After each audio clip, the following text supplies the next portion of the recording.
All right, so I've got this Bissell pet hair eraser, and this will be mostly the same thing for the 1650 model, which uses the same brush roll. So what we're going to do is take this apart just enough to get to the brush roll. All right, so first thing, lean the machine over, just like that. Now what is nice about these is they use Phillips screws on everything. So all we're going to do is pull all these screws out.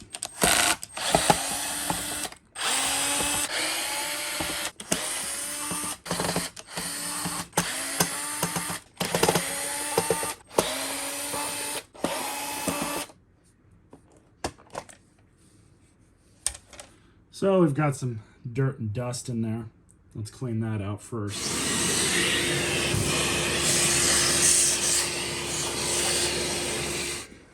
Well, so that mess has been cleaned up. Now just to remove the brush roll. It's easy to do, just like this.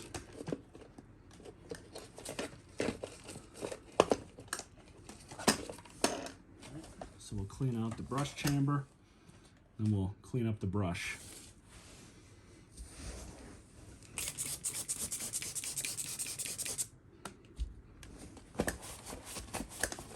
All right, so that's drying. All that is rubbing alcohol. Let's clean this brush roll up. I'm actually going to do a trick with this. We're going to remove all the hair off of it. So to clean up a brush roll, all you need is a box cutter of some kind.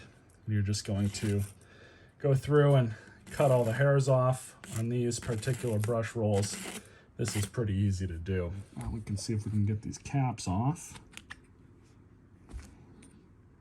So you want to pull all the crap out of these.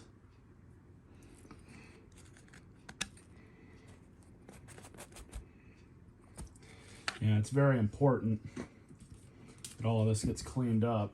I'm actually not going to run this through the dishwasher. We'll just clean it off with some soap and water in the sink. Try your best not to get any water inside of these end caps. In fact, you can probably put these back on, but it's not really going to do much. Now, for those of you wondering, this is the stuff that I used. Works great on plastics, really anything in your bathroom or kitchen. And it smells really nice. Now, some of this looks like dirt and debris, and what it is some debris got trapped there at one point and burned into the plastic. I don't think it's really a big deal, other than cosmetics, of course, but it looks like this brush roll looks a lot better now. It's already mostly dry, but that's a little trick I use to make things dry a little bit faster. In a little bit, I'll come and flip it around to the other side, make sure that side's dry too. All right, so now we're at the end of this video. This is all cleaned up.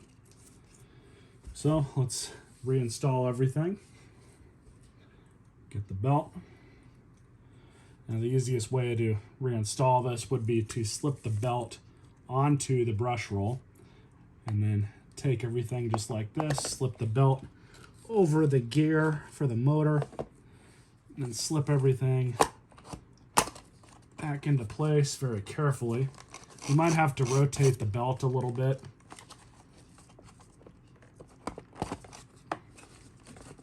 But there you go. Simple as that. So now just take your bottom plate, throw that back on.